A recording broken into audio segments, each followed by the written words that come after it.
We are back, and you are listening to 88.3 WXOU, where we have a great variety of music. Know that one? Yeah. It's like a mouthful every time. Okay, so we do have a very special guest in the studio, May. So if you're just tuning in, May, you want to tell people about yourself a little bit? I know we already did, but just for people that might be just coming in. Hi everyone, my name is May and I go to University of Michigan Flint. I'm currently a senior. Hopefully go into law school next year. I'm studying research psychology and yeah, I'm also the president of the Black Student Union.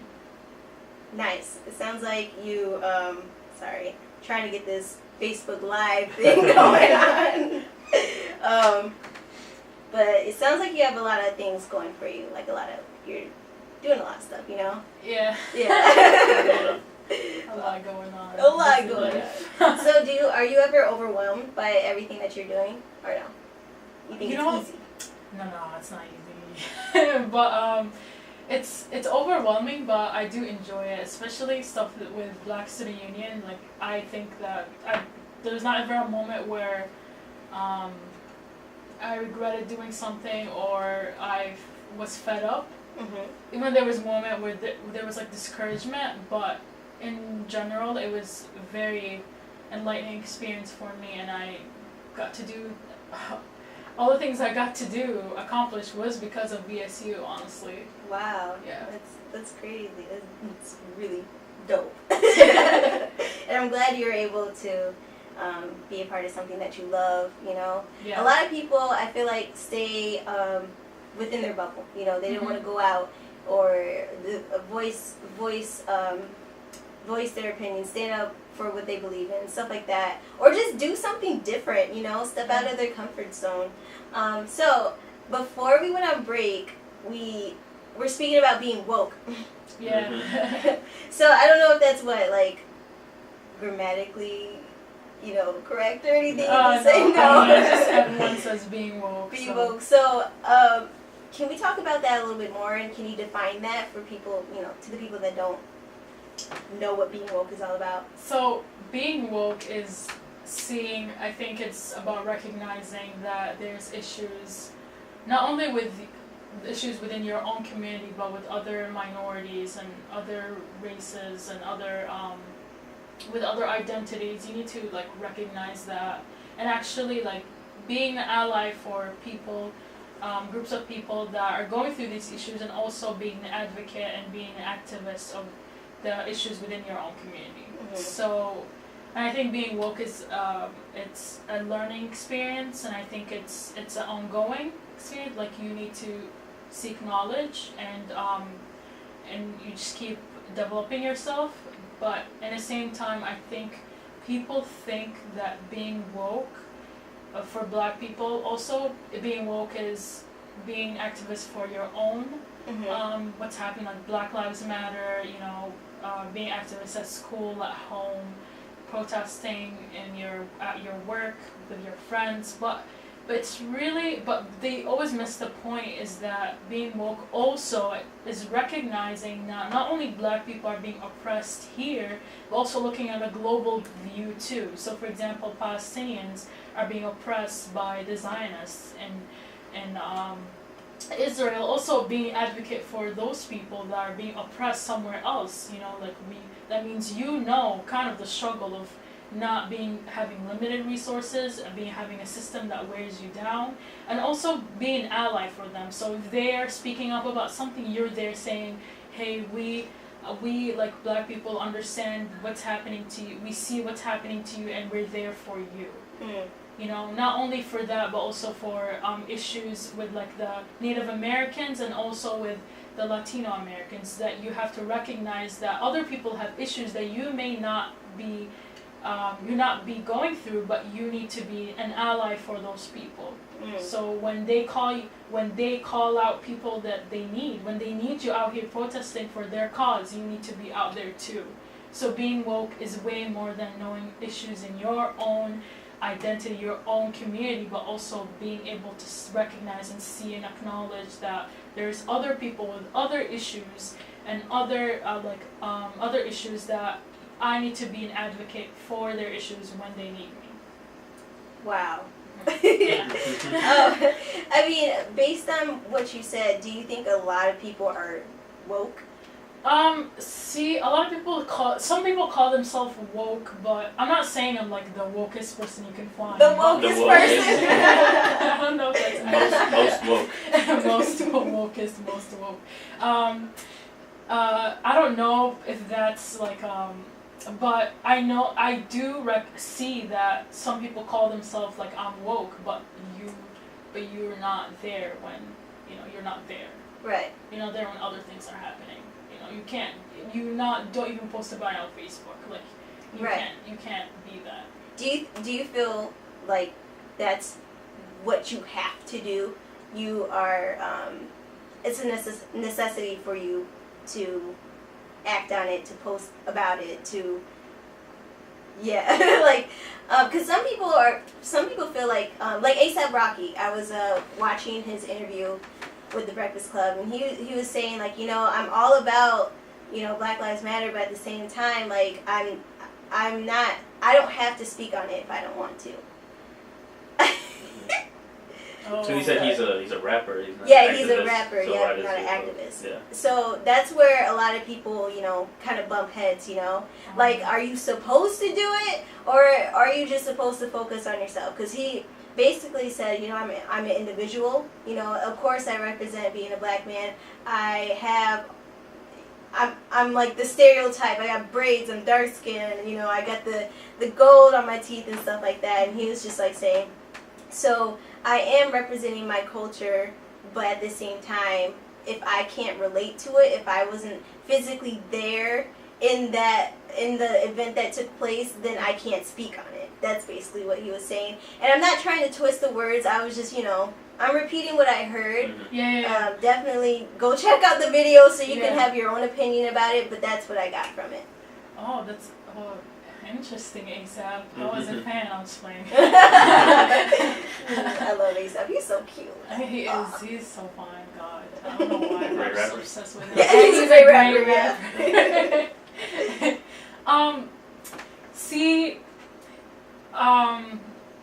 you have to. I don't think you have to have the word activist in your name for you to do something that humanity, to show humanity. Mm-hmm. I think that you need to go, knowing his position as a rapper, as a person who does have a lot of money, and a person who has a status, and a person that has a lot of listeners. Mm-hmm. If you say something, that, let's say you have 1 million fans on social media, and that million will see your tweet.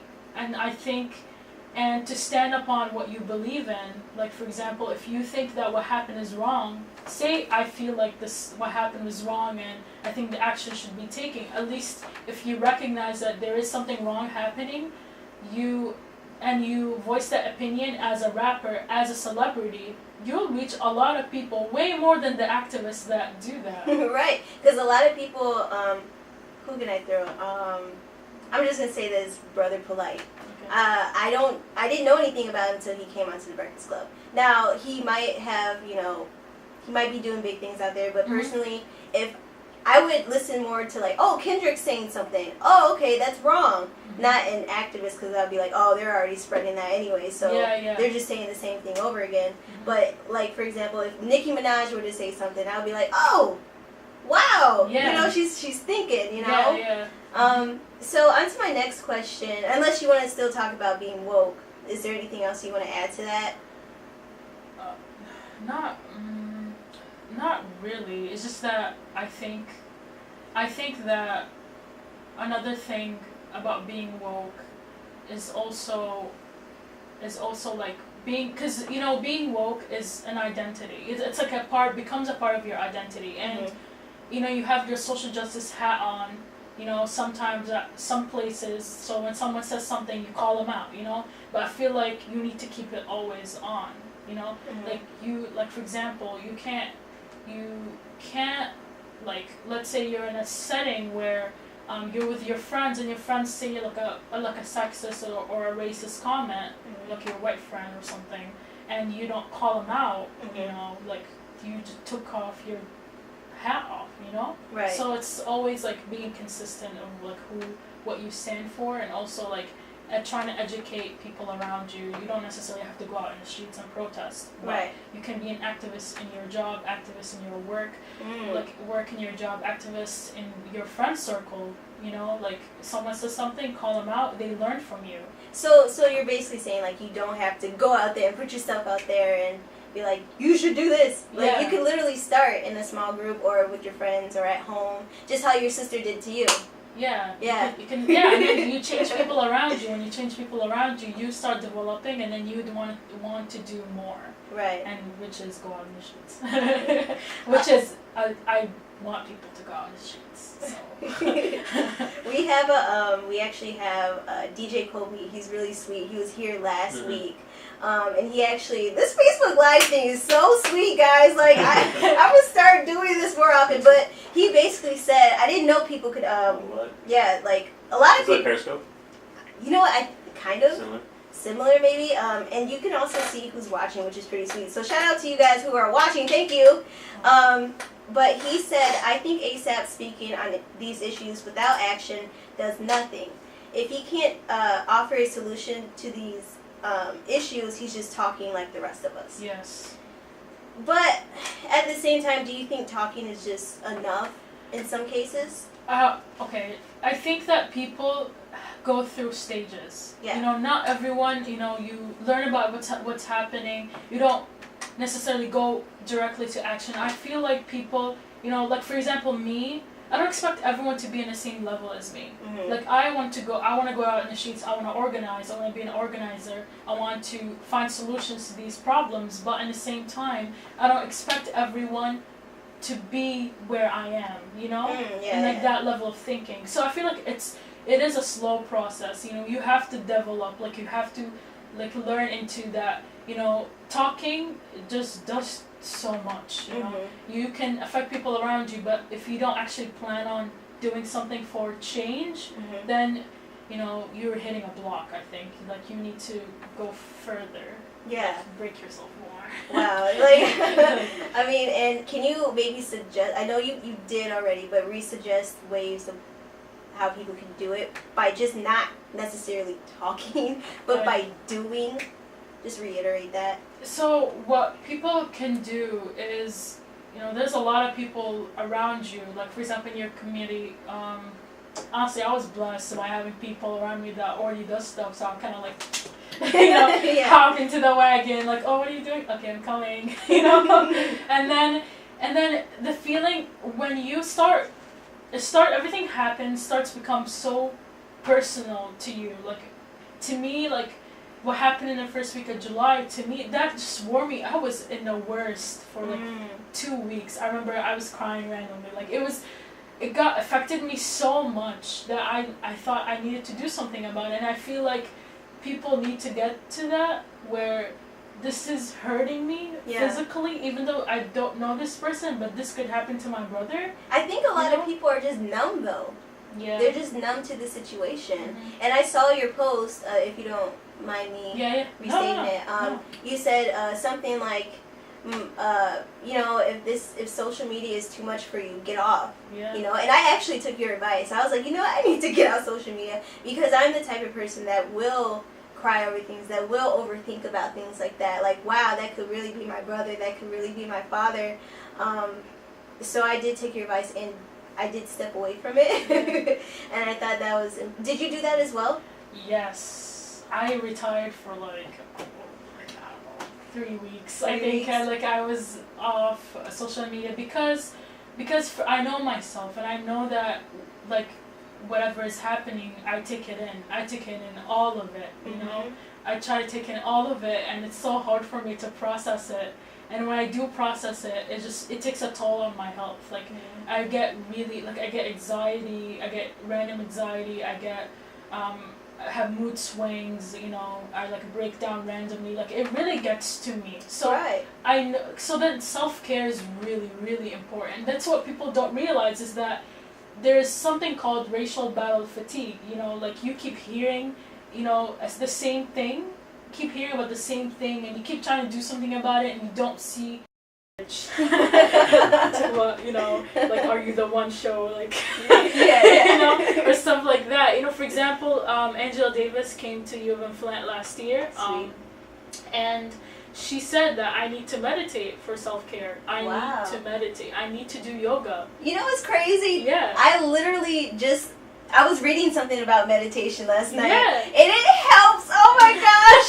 It helps so much. I'm so happy I did that. But yeah, self-care is so important. I feel like a lot, like just college students in general don't know anything about self-care. Or they don't take it seriously. And I mean, you're so busy. I'm busy too, like during the school year. Last semester I had like 3 jobs. Working on the weekends, going to school during the weekend, it was just too much.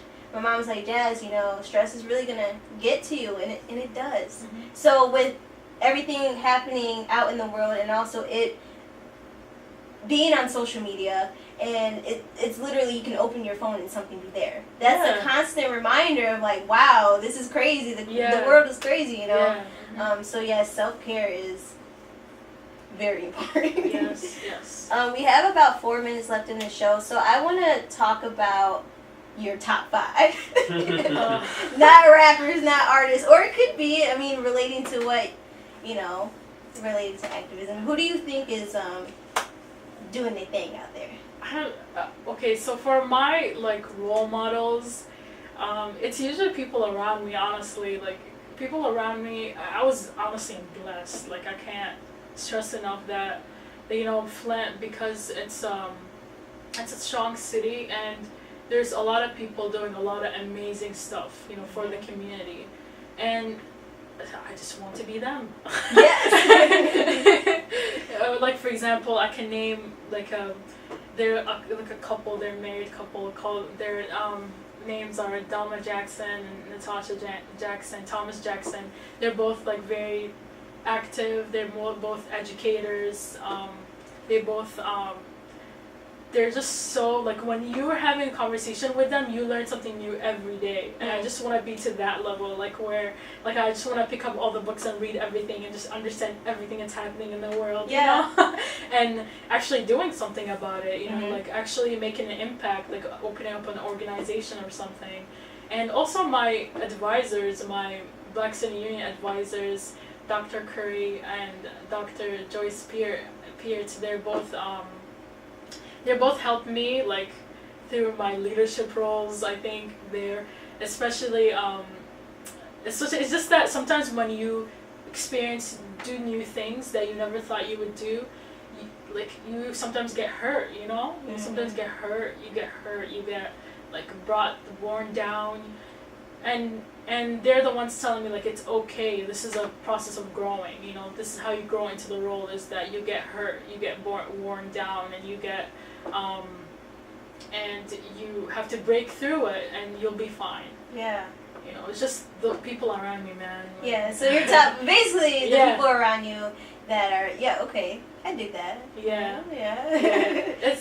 I don't know, I'm just happy, honestly. That's good. I'm happy that you're happy about who you are and what you think about things and how you think about things and how you process things. Because I feel like a lot of people, they become confused when they start to process information. If I'm making sense, I feel like you can you know how to accept it and say, okay, now what am I going to do about it?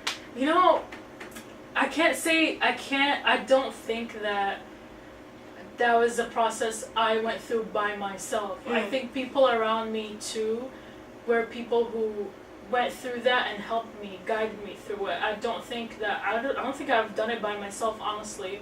There's always people around me challenging my thoughts. Like anything I would say, like May, and I'd be like, oh, okay. and then they'll explain to me, and I'm like, oh, okay, I understand why, okay. And then I check myself, you know. That's why people say, you know, my friend says all the time, her name is Gia, she always says, you know, check your privilege at the door. So, say it again. You know, say it again. Check your privilege at the door.